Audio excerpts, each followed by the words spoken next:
Yeah, welcome anybody that might be out there in cyberland. So, as I was just saying, I think God orchestrated certainly what happened, and I don't certainly pretend to know the details. I don't know what's going to happen tomorrow, but I do have a couple of articles because things are still happening. Remember, it's not just the United States we're looking at. We're looking at what's going on around the world, and tonight rather than really getting back into the prior PowerPoint, I've got a new one that I put together yesterday and today that I want to go through in light of what happened last Thursday night in Amsterdam.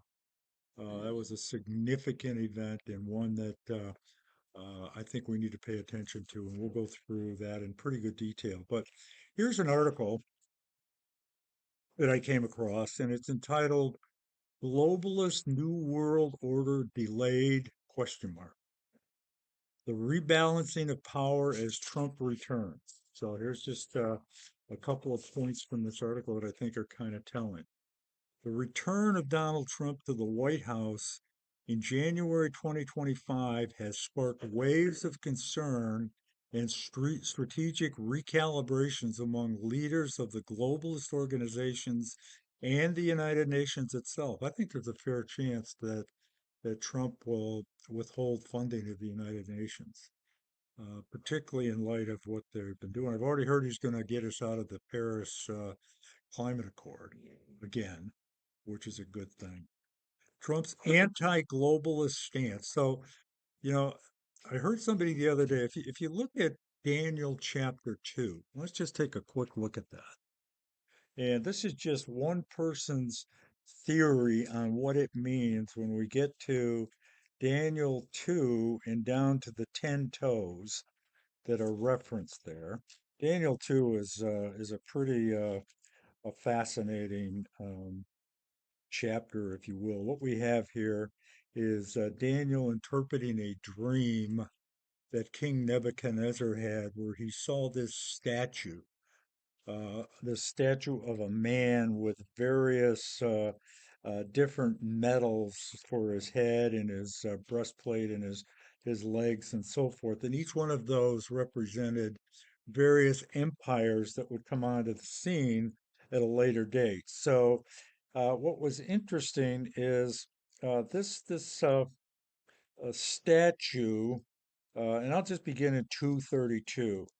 The head of the statue was made of pure gold, its chest and arms of silver, its belly and thighs of bronze, its legs of iron, its feet partly of iron and partly baked clay. So the legs represent the fourth empire, if you will, in this vision that Daniel sees, with the gold head being Babylon and the chest being made Persia, and then the midsection being Greece. And of course, he's given this image before these empires came into being. But the last one, the legs represent the Roman Empire. And what's interesting here is that it's legs of iron. So the legs representing the Roman Empire of iron, but the feet are partly iron and partly baked clay. And so what you have is the feet consisting of 10 toes is an offshoot of the Roman Empire.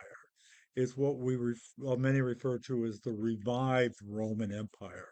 If you look through history, Rome was the one empire that wasn't militarily defeated. It just fell under the weight of its own debauchery, really, and its false religions and so forth. But what this is saying, and what it says in chapter 7, as well as Revelation 13, is that this empire is going to be revived. And that's what we're watching come together today, is this revived Roman Empire consisting of the 10 toes or 10 kingdoms. But note that one of the feet are of iron and strong, which would probably represent the global part. This is what one person's interpretation is. The feet, the strong foot, is this global one world empire. and the foot of clay could represent those nations that still try to be are still nationalist in nature. In other words, they don't want to become a part of the global empire, or they're forced into it.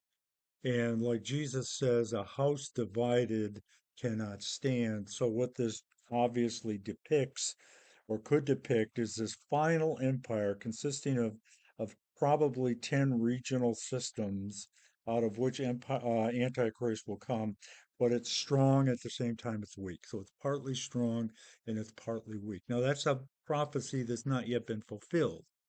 We're watching it come together today. And then what's interesting, I love this next part of this if you read the 10 toes, if you go to verse 42, 10 toes were partly iron, partly in clay, so the kingdom will be partly strong, partly brittle. So Daniel explains what each of these mean, each of these parts of the image mean. And just as you saw, the iron mixed with baked clay, so the people will be a mixture and will not remain united. So even though Antichrist and these 10 leaders are going to try to unite the whole world, it's going to be weak in spots. And if you think about it, the Antichrist kingdom, his 7 year kingdom is the shortest kingdom in history, will be. It only lasts 7 years. And from the time it starts until the time Jesus comes back. Um, and just as you saw iron mixed with baked clay, so the people will be a mixture and will not remain united any more than iron mixes with clay. So it's going to be kind of a shaky final kingdom. In the time of those kings, so he's referring to something in the future. We're today able to look back in history and say, yeah, there really was a Roman Empire. Daniel didn't have that. He didn't have that ability. Yeah, there really was a Greek empire under Alexander the Great, who left his empire to four generals.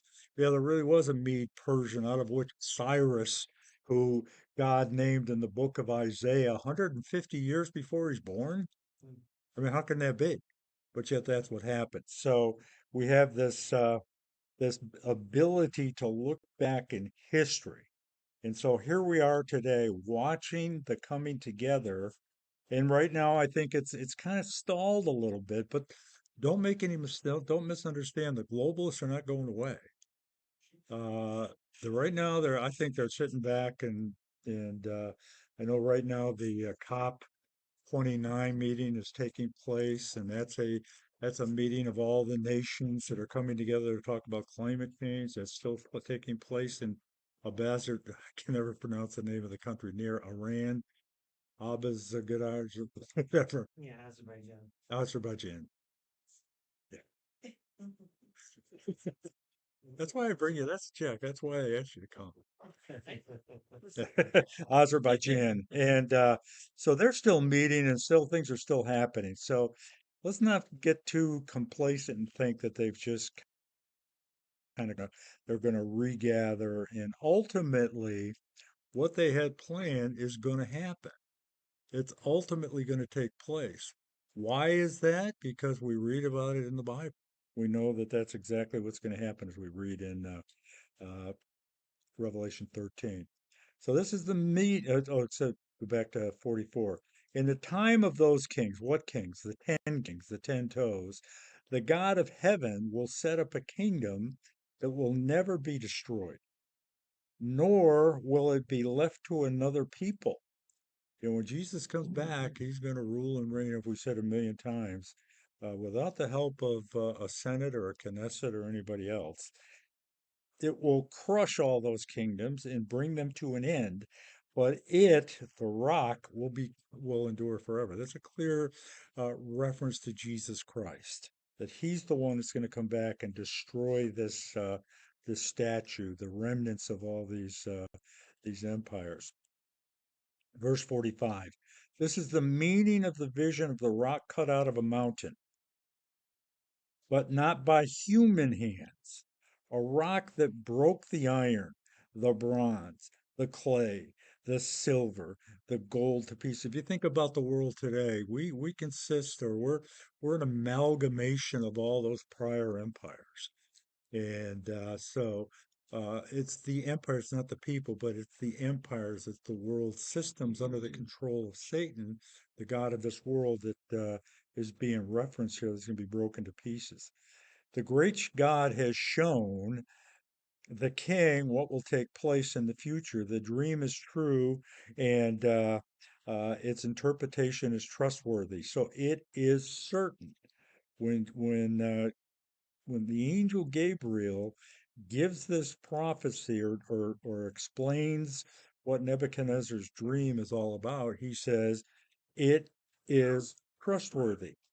Its interpretation is trustworthy. Nothing's going to prevent it. So even though we're in kind of a period of quiet right now, perhaps it's going to happen. And so things may be stalled for a while, but you can bet that they're going to pick up and move forward. Um, so I think this idea, this picture, I don't know, we've seen it at anybody went to the show Daniel at Sight and Sounds, where you, yeah, when you see this, it just blows your mind to see this rock coming and just destroying this image. It just makes the hair on the back of your neck stand straight up. It's just fantastic. And it just, you think about that. Daniel was written, what, 300, 400 years BC? And he is prophesying all these things that would take place, and we're still watching unfold today.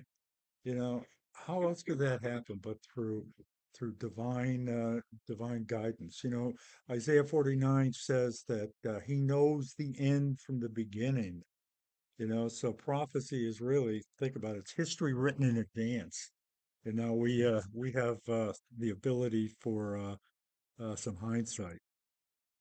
Getting back to this article, we got kind of off track here a little bit.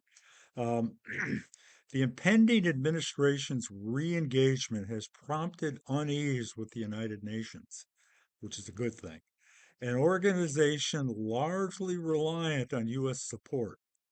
Currently, and I think he named Elise Stefanik as the U.S. ambassador to the United Nations. She's a pretty sharp girl, so it's going to be interesting to see how that works out.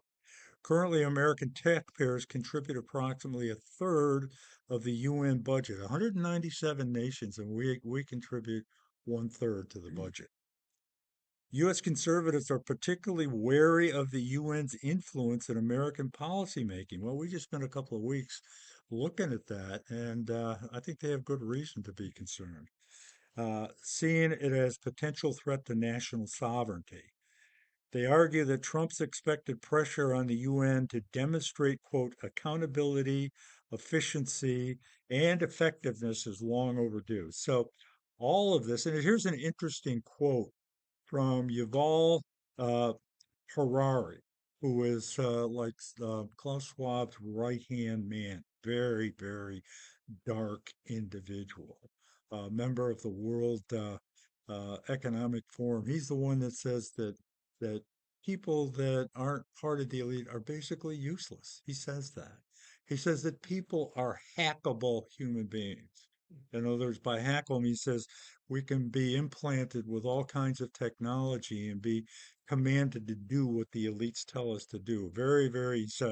He wrote a book, and I wish I could remember the name of it, but it sold millions of copies, all on his worldview. And Barack Obama said it's the best book he's ever read. So that just kind of tells you what we're dealing with here. So, and unfortunately, I think Barack's days are kind of numbered too, at least as far as influence is concerned, at least for a while. But he said he expressed outright apprehension in an interview just before the 2024 election. Harari called Trump's victory, quote, a death blow to the New World Order. He warned that Trump's nationalism poses an existential threat to globalism. You think about it, the United States is the only impediment to this new global system, but yet that's how powerful Trump is. I mean, it's pretty amazing. So we need to pray for his safety. We need to pray that the Lord puts that hedge of protection and legions of angels around him wherever he goes. Um, he warned that Trump's nationalism poses an existential threat to globalism and claimed that leaders pushing for nationalism, i.e., Trump, often present a quote false dichotomy between patriotism and global cooperation. Like the only answer to the problem is quote global cooperation. So, uh, kind of interesting, I think, to see what's going on. Here's another thing along the globalization thing, and I have, I believe, so I'll get to that in a moment, but kind of an interesting title here. Creepy Bill Gates calls for a new religion to guide humanity in the age of AI. Gates is everywhere. Before I get to that, here's an article that came out November 4th. The UN, or the United Kingdom government, announced plans to roll out mandatory digital ID as a matter of urgency. So while digital ID may be on the back burner here, it's not in the European Union, it's not in Great Britain, it's not in Australia, it's not in many places throughout the world. And we didn't even get to the economies of the world, like Japan, for example, is on the absolute verge of bankruptcy. And so there's a lot of things that are still at play here. But British Prime Minister Starmer, who met with Bill Gates recently to discuss the scheme, launched the Office of Digital Identities and Attribute, which is OFDIA, a digital ID watchdog within the Department of Science, Innovation, and Technology. Convenience is often is once again at the center of the way the authorities explain the need to push such a push, make such a push. In other words, this will be so much more convenient when everybody has a digital identification, and then we merge into central bank digital currency. Rutter is quoted as saying that instead of, quote, a patchwork of paperwork, and she's referring to paperwork from both government and private entities needed as proof of identity today, there's a better way. Digital identity. And I won't read the rest of it, but you got Gates up to his eyeballs in digital identity. And of course, he's the one that's really pushing for people all over the world to be in a digital database. So that's still going on. And then here's the other one. Creepy Bill Gates calls for a new religion. You know, Revelation 17 talks about this one world religion that's going to come and exist during the tribulation. It's going to be a one world economy, a one world political system, and a one world religion. It's kind of like a false trinity with Satan as the god of this triumph of this triangle, if you will, and then Antichrist will be kind of the picture of Jesus Christ, even to the point where he is going to be shot or receive some type of what appears to be fatal head wound during the tribulation, but yet he's going to miraculously arise. What does that sound like? And then the false prophet, a religious leader. And so we're going to have a one world religious system. If you look at what's going on with religions, it was just a couple of years ago at the COP27 meeting, which I think was in, if I'm not mistaken, Saudi Arabia. 10 of the members or 10 leaders of that particular conference walked up to what they thought was Mount Sinai and came up with a third, what they call they're still working on the third covenant, but they had a new set of 10 commandments, which are giving allegiance to Mother Earth and all these types of things. And it was representatives from many, many different religions that participated in it. And one of the main purveyors of it all, of course, is Pope Benedict. But that's another subject for another day. So here's Gates calling for a new religion to guide humanity in the age of AI. Bill Gates suggested during a podcast appearance with the ultra leftist billionaire Reid Hoffman that humanity will need a new religion to navigate the challenges and opportunities presented by the rise of AI. He goes on to say he suggested that a new spiritual framework may be necessary to keep humanity grounded and connected to one another. You can almost call it a new religion or a new philosophy of Okay, how do we stay connected with each other? How about through the Holy Spirit? How about through church? How about through fellowship? That's not what he's talking about. Not addicted to these things that'll make video games look like nothing in terms of the attractiveness of spending time on them. We have no clue what's going on with this whole AI thing. It's mind-boggling, and we're getting to the point, or near the point where what do they call it? Singularity is the outcome that the experts worry about, where machines and AI becomes as intelligent or more intelligent than human beings. So they're moving toward that. And people like the head of Chat GPT, what's his name, John? Sam Altman. Altman. Yeah, he's expressed concern, but he's going at it full force. These guys, even though they know it's a dangerous thing, are going right after it. So another thing that we're seeing, and then just one other thing. Um, Before I get into what I really want to talk about tonight. Um, and that is this free speech. And I think that with Trump on board, at least in this country, our free speech, our First Amendment rights will be protected, as will Second Amendments and really the entire Constitution as long as they're in charge. But we just recently saw, thankfully, we ought to be so thankful that Trump won because you had John Kerry and Hillary Clinton recently both come out and literally attack the First Amendment as an impediment to what they want to do. Literally, Hillary literally came out and said, and I'm paraphrasing, that if we don't do something about the First Amendment, we're going to lose control. Who's we? The elites. So they gotta get away from free speech. So fortunately we have Trump, but here's some other interesting things. In the European Union president likens free speech to an infectious disease.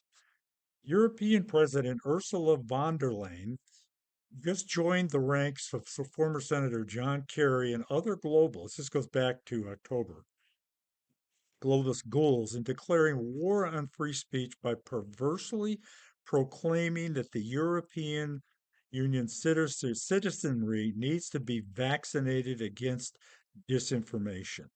She characterizes her censorship program as a means of expunging erroneous information and ideas from public discourse.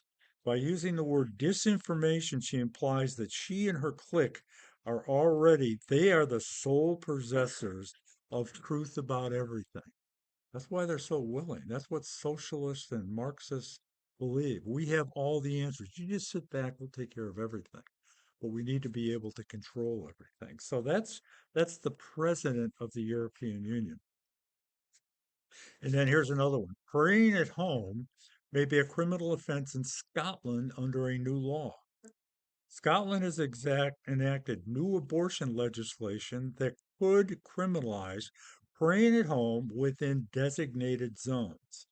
The Abortion Services Act, Scotland 2024, could result in prosecution for activities conducted in their own homes if these actions cause, quote, harassment, alarm, or distress to staff and patients at abortion clinics. So in Scotland, people can be arrested for praying in their own homes. Less serious offenses could result in fines up to $13,000 US, while the most serious offenses carry an unlimited fine, according to the letter. So that's in Scotland. And here's another one. This is in Great Britain, entitled "All I Did Was Pray to God." This guy had bowed his head fairly close to an abortion clinic. All he did was bow his head. He didn't even move his lips. He bowed his head. All I did was pray to God. Court finds Christian man guilty of disapproval of abortion for silently praying for son. He had a son that was aborted, and he was praying for that son, and he was arrested for it. And he was a British Army veteran who served in Afghanistan, found guilty today, which is whenever the date of this was, I think a month or two ago, of praying silently near an abortion clinic in England. Adam Smith Connor breached a public spaces protection order by this action, according to the ruling of his particular magistrate court in the town of Poole near Dorset, England. The court gave Smith Connor a conditional discharge, meaning he will be sentenced only if convicted of future offenses. Today, the court has decided that certain thoughts, silent thoughts, can be illegal in the Kingdom, he said after the court ruling. That cannot be right. All I do is pray to God in the privacy of my own mind, and yet I stand convicted as a criminal. So that's what globalization is all about. It's all about control. And so while we have a reprieve here, it's still going on and taking on a life of its own throughout the world. And we just need to pray that Donald Trump can, and I think he will, as long as he stays healthy and safe, uh, we're going to be fine, I think, for a while anyway. But as I said at dinner tonight, we're still only one black swan event away of of things just going to what in the handbasket pretty quickly by black swan event, maybe a new pandemic or some terrorist attack. And you listen to the news, Fox in other words, we know that there are terror cells in this country waiting to be given the go ahead to do whatever it is they're going to do, the potential there, or an economic collapse, or China. If China decides to go after Taiwan, we're at war because we have an agreement to protect Taiwan.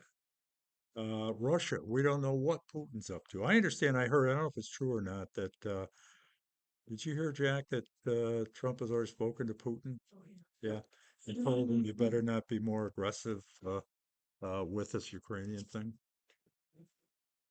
All right, so I want to change course a little bit if I could.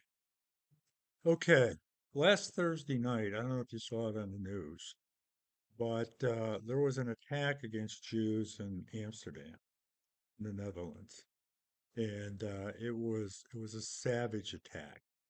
And it was so bad that Netanyahu sent two airplanes, LL planes, to pick up. And there was a soccer match. There was a soccer team from Israel, and they were participating in this tournament in the Netherlands. And they were, I believe, leaving the stadium, and these Israeli uh,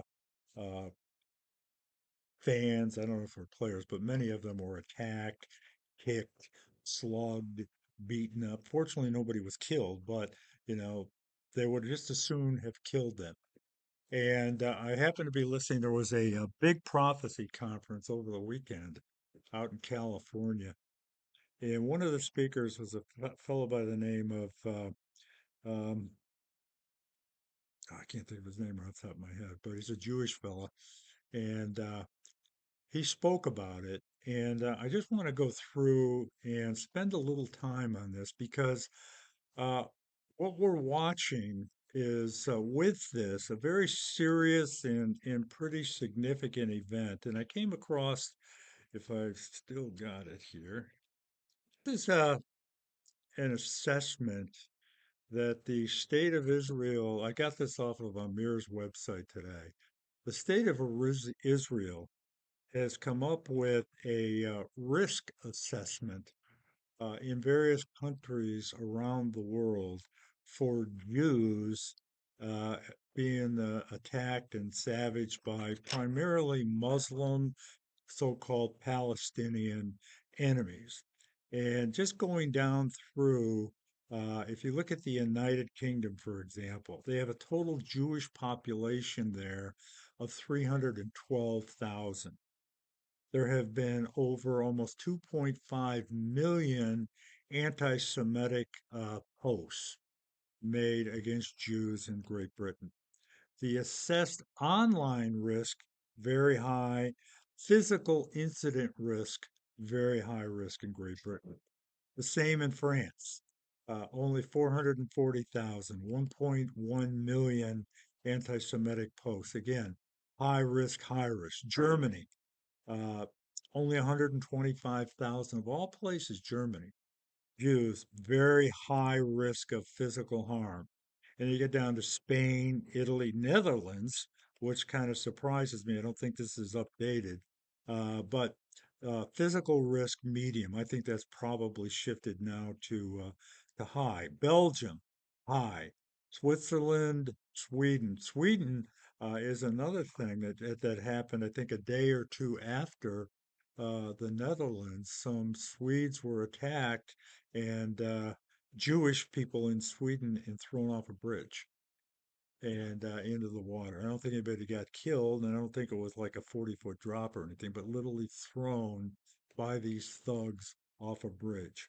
Ireland, high risk. And I would venture to say if the United States was on here, probably as well high risk if you look at what is going on in some of the universities.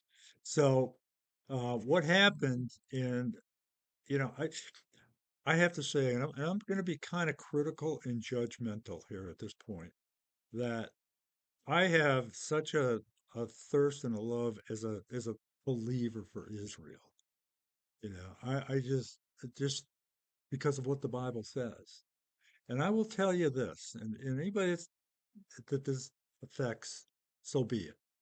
Any church, and there are multitudes of churches out there, that refuses to talk about anti-Semitism, refuses to even mention what's going on with Israel and Jews around the world. That is a church of Laodicea that God is going to spew out of his mouth. You just read Revelation 2 and 3, and you read about the church of Laodicea. That's a lukewarm church. And to me, it comes down to the fact that churches today, it's all about feel good. It's, as one commentator I read said, noses and nickels, people and money. What happened Thursday was a significant and serious event. And so what happened in Amsterdam last Thursday was very significant from a prophetic point of view. You had pro-Palestinian thugs beating up Jews, forcing them to say free Palestine. I don't know if you saw the videos. They had them down. They were kicking them, say free Palestine, free Palestine. These Jews were forced to say that, and they still got beat up. It was a pogrom. You hear about pogroms that used to take place in Russia and other places. That's an organized riot. It was contrived. It was planned. There's a fellow I listened to at the conference, retired lawyer who was speaking, and he said on November 7th, which was last Thursday, we went to bed in 2024. But on November 8th, the day after, we woke up in 1938. You got 1038, 1938. You know that the event that took place last Thursday was like 2 days before the night of broken glass in Germany in 1938. It was like November 9th, 1938, which is when the Nazis began to round up the Jews. We knew it was serious when we heard that Netanyahu chartered two El Al flights to go and rescue Jews from the Netherlands.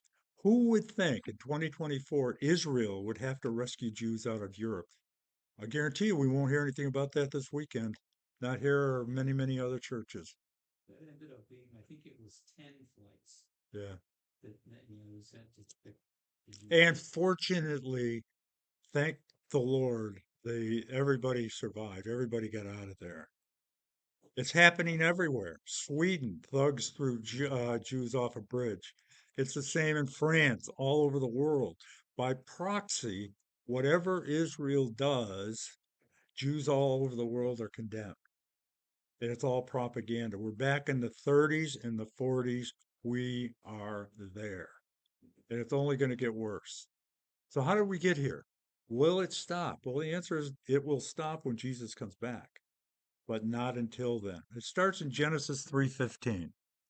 What we have is a seed war, and by seed I mean descendants. If you go back to Genesis 3:15, which is essentially the very first prophecy in the Bible, where it says this is after Adam and Eve fell, and in Genesis 3:15, God is talking to the serpent that tempted and convinced Eve to eat the fruit, and then Adam as well. And God says, I am going to put enmity or hatred or fighting between you and the woman. Now, why the woman? That's a prophecy about the coming uh, virgin birth of Jesus Christ. Between you and the woman, between your offspring. And when he says your offspring, Satan, that's who he's referring to. Who's he mean? He's talking about Antichrist. Antichrist will come along, and there's going to be enmity between him and hers, or in some places it says the seed of the woman. And this is Genesis 3:15. The seed comes from the man. It doesn't come from the woman. And so what we have here is an absolute clear prophecy way back here that Jesus will be born of a virgin. You see it right here, between your offspring and your and his. He will crush your head. In other words, when Jesus comes back, he's going to throw Satan into the abyss for 1,000 years, and then he's going to come out for a short period of time after that 1,000 years, but ultimately is going to be cast right into the lake of fire. When Jesus comes back after the tribulation, one of the first things he's going to do, other than to defeat the armies of Armageddon and many other things, but he's going to instantly throw Antichrist and the false prophet directly into the lake of fire. First ones in history, first ones ever to go right directly there. All other souls are waiting for the judgment in Sheol or wherever it may be, but they're going to be thrown directly there. He will crush your head, you will strike his heel, which is a prophecy of the crucifixion. You're going to think you're going to defeat him. You're going to hurt his heel, you're going to bruise him, but guess what? I'm going to raise him up. And so, what we have here is the beginning of what many refer to as a seed war. And later we'll get into Genesis chapter 6, which is where we see the sons of men having sexual relations with women, which is an angelic and a fallen angel thing that produces what are known as the Nephilim, which was really why God brought the flood judgment. The earth had become so corrupted as a result of this. But there's something interesting. I won't go to it right now in Genesis 6 when we get to that. It says the Nephilim will be destroyed, but they will also be here afterward. After what? After the flood. So there'll be a remnant somehow, some way, and there are people who have spent their whole lives studying these things of these fallen the Nephilim, if you think about it, that are the offspring of these relations between these fallen angels and women. Basically, were soulless. They were as evil can be. This is where Goliath, 9 feet tall or 13 or whatever he was feet tall, um, was as evil could be. He had no soul. And so we won't get into all of that, but it says that God's going to bring the judgment largely because of that, and we're going to be here after it. We'll talk more about that at a later date. It's kind of a controversial subject, but if you read the Bible and what you read says what it says, it's when the plain sense makes common sense, you don't have to take it any further. So that's what Genesis 6 and other places talk about. So what we have here is the seed war.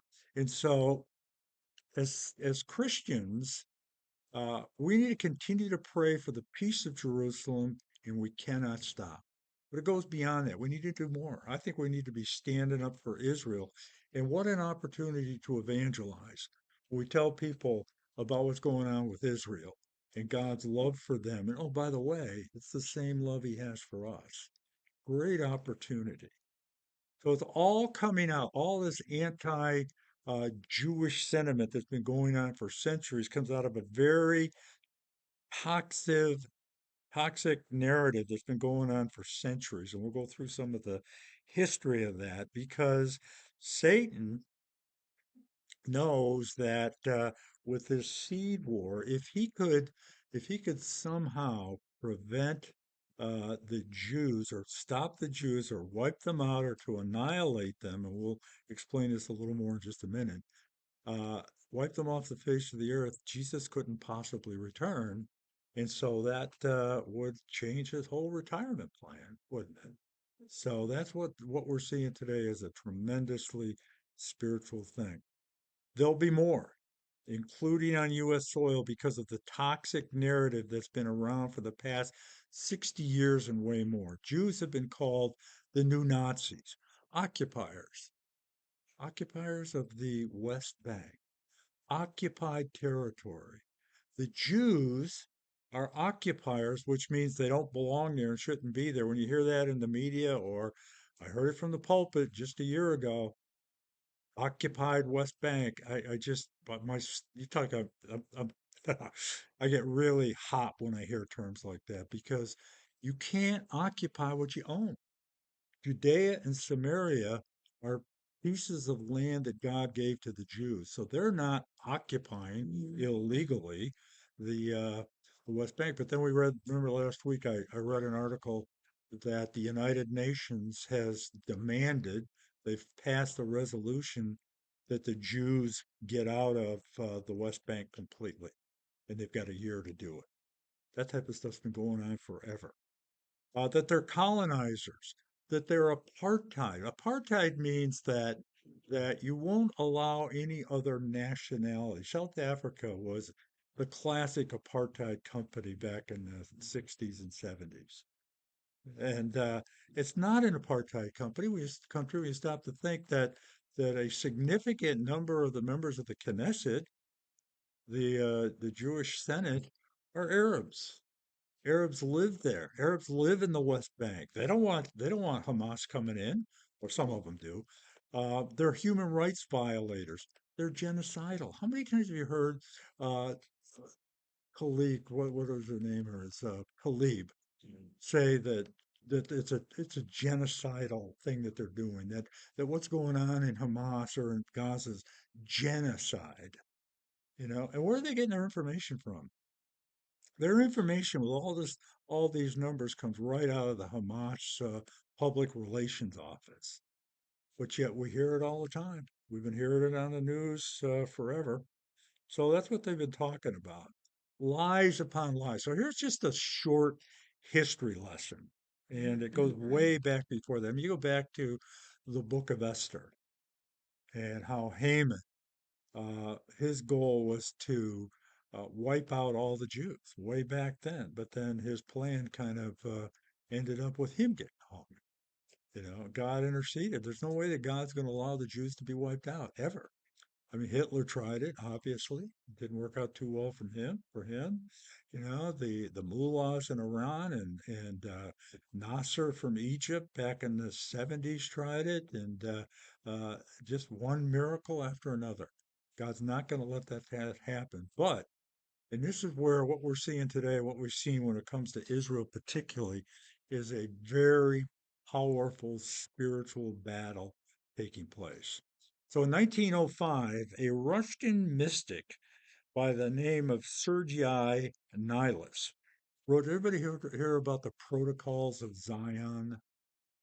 It was a book that was written back in 1905, and it accused Israel of all kinds of things, including that they kill Christian children to use their blood to make matzah, and very derogatory. It was a horrible, horrible, horrible thing. And today, there are still those that subscribe to it. So he wrote this, The Protocols of Zion. He deceitfully claimed that the information that went into that book came from the actual notes from the first Zionist Congress held in 1897. Theodore Herzl is kind of the father of the Zionist movement. Zionism is just nothing but Jewish people longing to have their own homeland, but yet it's a pejorative. It's a negative term in cultures today. These awful Zionists. Well, they're just people that want their own homeland. But it's like everything else, they've been propagandized. So he claimed that in 1897, when God began to stir the hearts of the Jews, to begin to prepare for their own homeland. That's when it all started. And they had their meeting. He claimed that his protocols of Zion came from that meeting, an absolute lie. They were accused of killing children. I just mentioned that. They were later debunked, this whole thing, this whole protocol of Zion, a decade later. Yet they've survived even today in some circles today. Henry Ford, biggest anti-Semite probably in the history of the United States. Public, and the other thing is like IBM, and we have to remember these are things that happened 75, 100 years ago. They actually produced a tracking mechanism that the Nazis used to count the number of Jews that were killed in the concentration camps. But that's IBM of old, and so same with like the guy that pointed this out. He says, I drive a Ford today, so I'm not going to hold that against Henry Ford forever, but he was an anti Semite. He published the protocols in his anti Semitic newspaper, the Dearborn Independent, under the title The Independent Jew. He was ultimately sued for libel and had to apologize and pulled all copies from distribution. He actually received the highest medal a civilian could receive from Adolf Hitler, who had a photo of Ford on his desk. Henry Ford. The protocols were later published by King Faisal in Saudi Arabia in 1925, President Nasser in the 1970s, and all this plays in its propaganda, its psychological operations, kind of like Goebbels in World War II. Says you tell a lie often enough and long enough, people are going to believe it. And so that's what's happening. And the thread of this ancient negative narrative is still out there today. This all plays into the narrative that the Jews are a demonized people who need to be exterminated.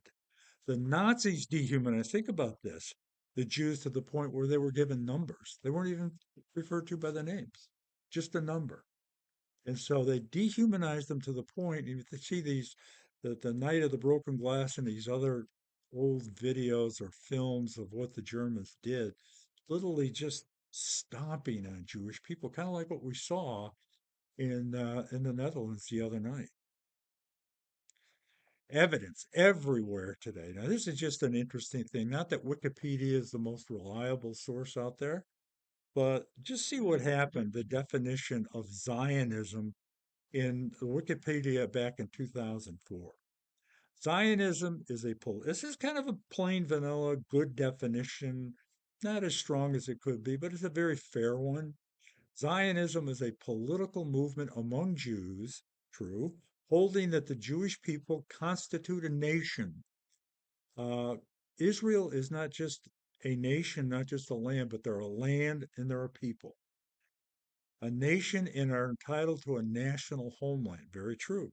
The word Zionist derives from the word Zion, bringing one of the names of Jerusalem, being one of the names of Jerusalem, as mentioned in the Bible. The diaspora Jews, those that were scattered throughout the world that are being brought into Israel today.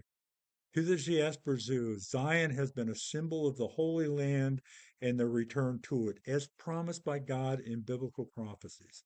Pretty good definition. It could be a little stronger, but nothing wrong with it. Now, 2024, here's the new definition in the same Wikipedia.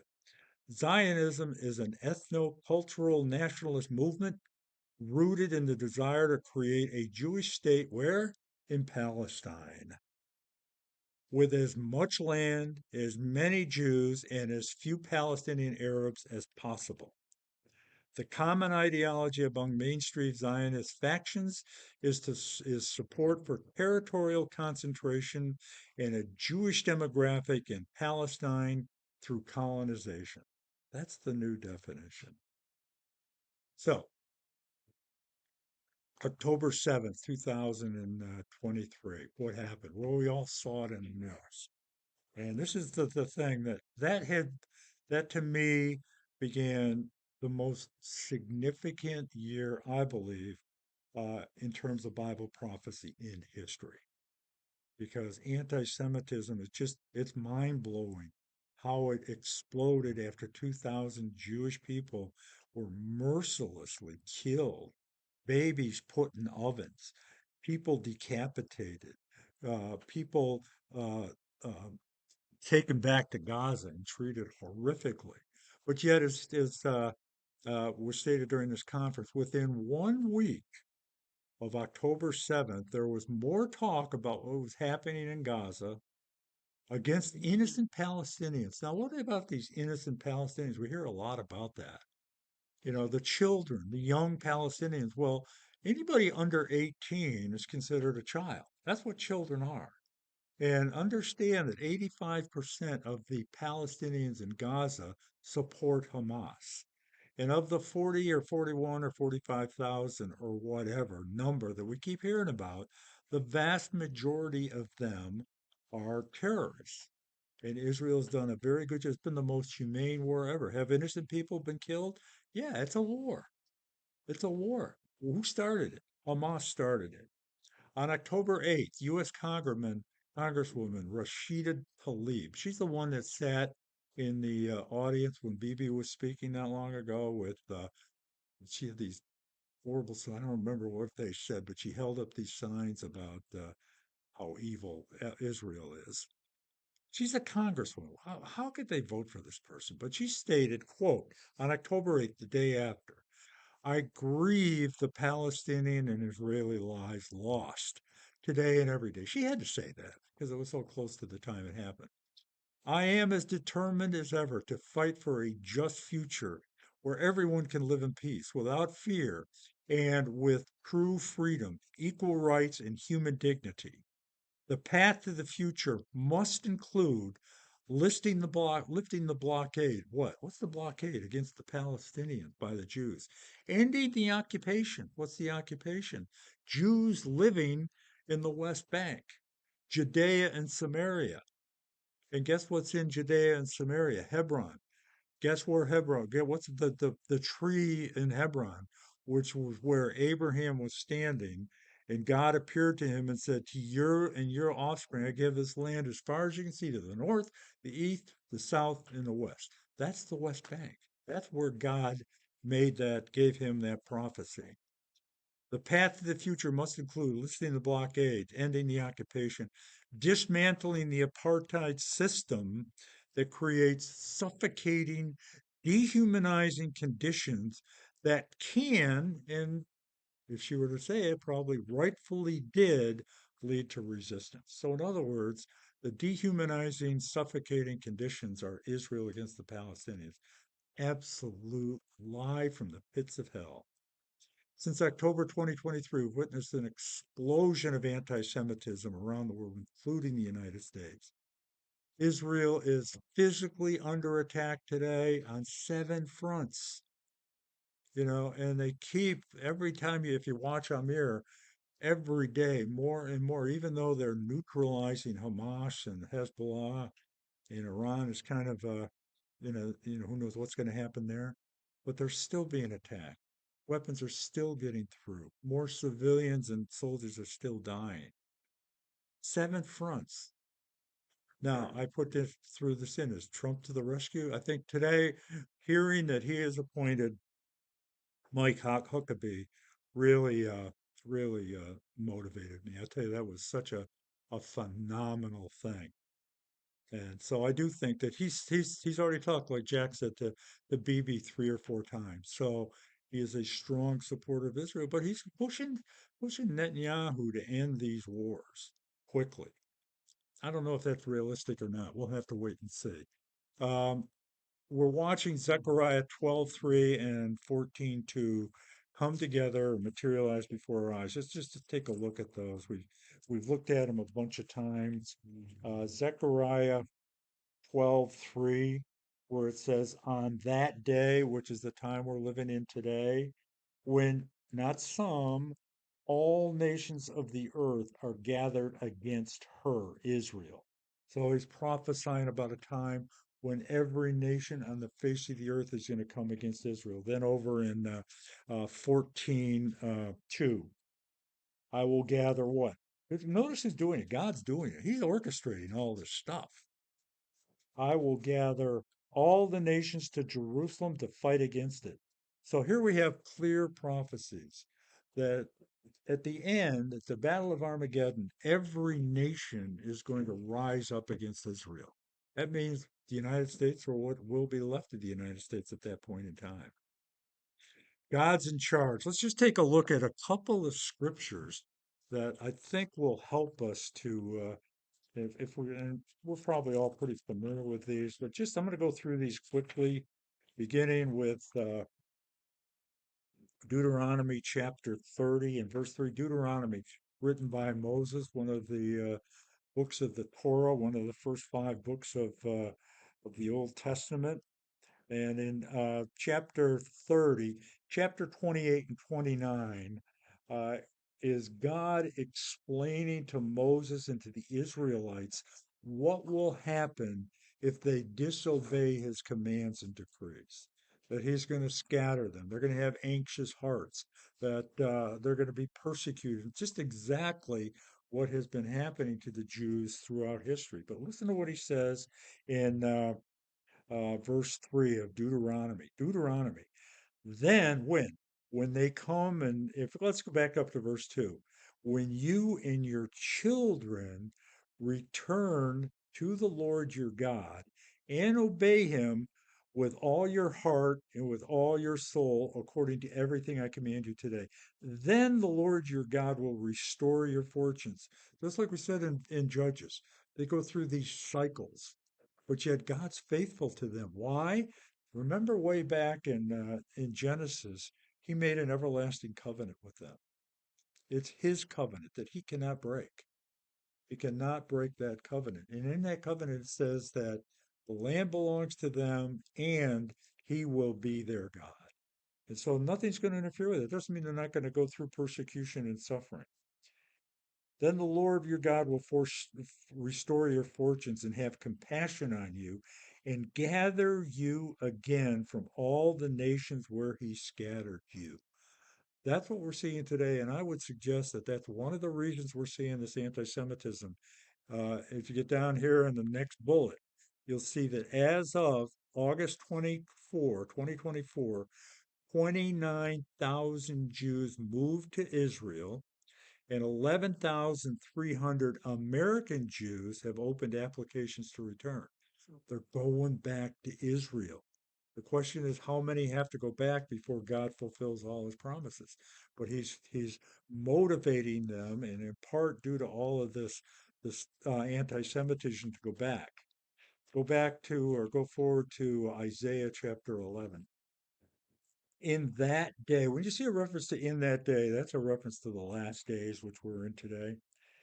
The Lord will reach out his hand a second time. The first time was when he brought them back from Babylonian captivity. But the second time is what we're seeing today. The second time is the dispersion of the Jews throughout the world that began after AD 70 when the Romans destroyed the temple and basically scattered the Jews throughout the entire world. In that day, the Lord will reach out his hand a second time and to reclaim the surviving remnant of people, speaking about the Jews, that have been scattered to Assyria, Lower Egypt, Upper Egypt, Cush, Elam, from Babylonia, from Hamath, and from the islands of the Mediterranean, which was pretty much the known world at that time. So basically, he's saying, I'm going to bring them back to the state of Israel. And then one more, and we'll stop with that. But Genesis 20, or Jeremiah 23. 1 through 8. And we see this throughout. This is kind of a one of the main themes throughout the whole Old Testament is that God is going to scatter them, but yet he's going to bring them back. And then if we go to Genesis 23, 1 through 8. Jeremiah 23. Pardon me? Jeremiah Or 23. Jeremiah 23. Yes, I'm sorry. Woe to the shepherds who are destroying and scattering the sheep of my pasture, declares the Lord. Therefore, this is what the Lord, the God of Israel, says to the shepherds who tend my people, because you have scattered my flock, speaking about the Jewish people, scattered them and driven them away and have not bestowed care on them, I will bestow punishment on you for your evil, for the evil you have done. Put yourself in the hands of the air or in the place of the Arabs and think about what God's saying there. Not only have they scattered them, but they want to scatter them again. They want to annihilate them. This is a pretty strong message. I will bestow punishment on you. Why? Because they're the apple of my eye. They're my chosen people. I myself will gather the remnant of my flock out of the countries where I have driven them and will bring them back to their pasture where they will be fruitful and increase in number. I will place shepherds over them who will tend them, and they will no longer be afraid or terrified, nor will any be missing, declares the Lord. Now, here we go. The days are coming. This is a fabulous prophecy. When I remember, this is before Christ. When I will raise up when I will raise up declares the Lord, when I will raise up for David a righteous branch. That's talking about the lineage that began with Abraham, Isaac, David, to Jacob, and so forth. And in Luke, Jesus is referred to as the son of David. So this is a clear reference to the coming of the Messiah, a righteous branch, a king who will reign wisely. That's the millennial kingdom and do what is just in the land. Imagine that. No more injustice, nothing but justice when he comes. In the days of Judah, in his days, Judah will be saved and Israel will live in safety.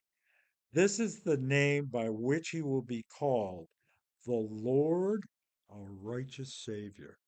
Is there a more positive, powerful prophecy anywhere? So when the days are coming, declares the Lord, when the people will no longer say, as surely as the Lord lives, who brought the Israelites out of Egypt, no more questions. But they will say, as surely as the Lord lives, who brought the descendants of Israel up out of the land of the north and out of the countries where he had banished them, then they will live in their own land.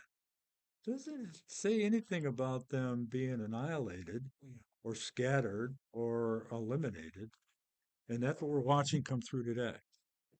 So the question is, I believe God's bringing them back. The question is, how many more have to come back in order for everything to take place? Now, I want to think a little bit about the Jewish contributions that have been made uh, to the world. And it's just a couple, not everything, but just a couple of facts. There have been 991 recipients of the Nobel Prize from 1901 to 2024. 22% or 217 of those were Jews. The Jews are only 0.2% of the world's population, but yet 22% of all Nobel Prize winners. 13 of the recipients were from Israel. So think about that 87%. The Jews benefit the whole world. Chemistry, 36 prizes. Economics, 41 or 36%. Economics, 41% of all Nobel economic prizes have been Jews. Literature, 13%. Peace, you know, back in the days of the Oslo Accords and everything, some of the Jews were awarded with the Nobel Peace Prize. Physics, 25%. Medicine, 26%. They invented the ballpoint pen. Stainless steel. White Christmas, Irving Berlin, he wrote that song. The world word processing computer, polio vaccine, drip irrigation, pacemaker, defibrillator, Google, mobile phone, video games, camera phones, TV remotes, chemotherapy, kidney dialysis machines, videotapes, color TV, fax machines, microphones, on and on and on. So think about that. Most of these inventions came about after World War II. What if Hitler had succeeded? Where would we be today? Think about that. So the only thing that we can say is that this is satanic. What's going on is absolutely satanic. When you see people mutilating other people like the extremists do, that's an absolute indication of satanic possession. There's more satanic possession today than there ever has been, I believe, in history. We need to read Ephesians 6. We're fighting not against flesh and blood, but powers and principalities. The main reason all this is happening is because Satan knows at the end of the tribulation, what's going to happen? The Jews are going to call upon his name. He is finished when we get to the end of the tribulation. So I want to get to a couple of, I think, pretty important scriptures. I'll try to get through these quickly. In the book of Hosea, let's go to Hosea chapter 5 and 15. We spent a lot of time talking about this last year, if anybody remembers, but at the end of chapter 5 and verse 15 of the book of Hosea, we read, Then I, Jesus, will return to my lair. So, in other words, I'm going to go back to heaven. So he's got to be here in order to go back, right?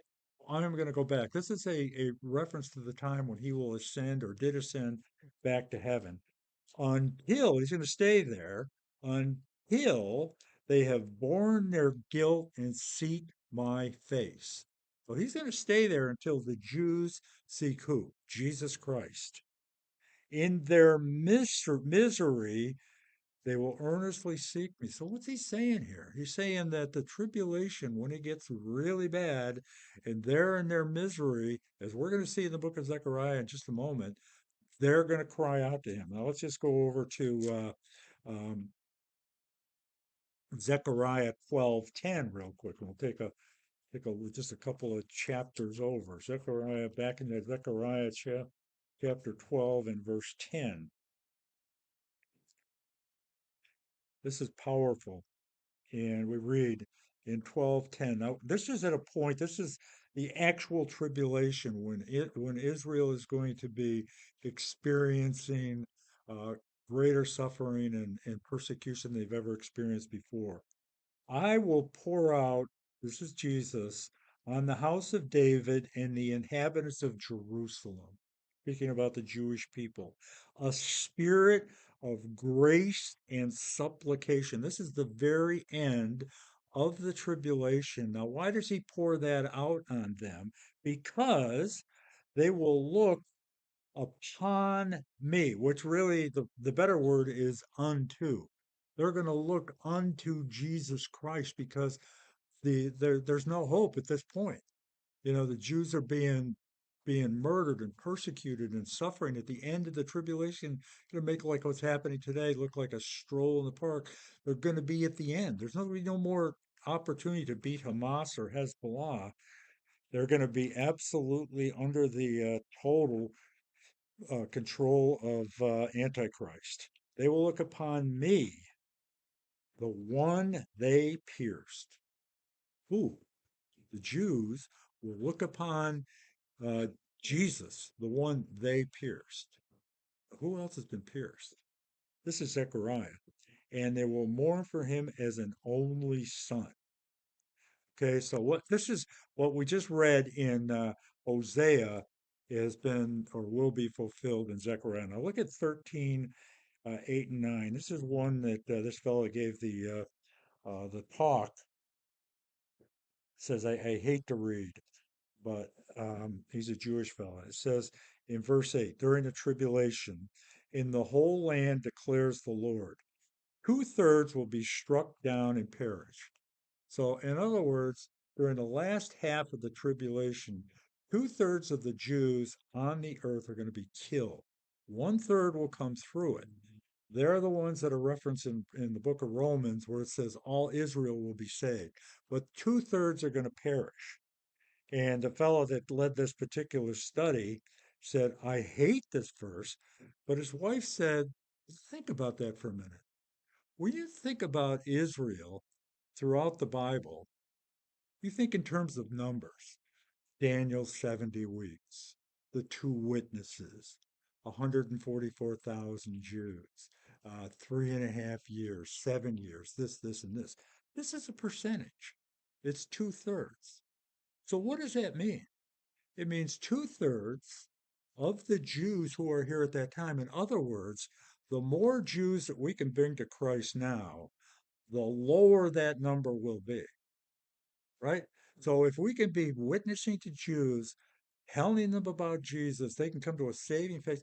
That's less Jews that will have to, it's still going to be two-thirds, but two-thirds of 1,000 is less than two-thirds of 10,000, right?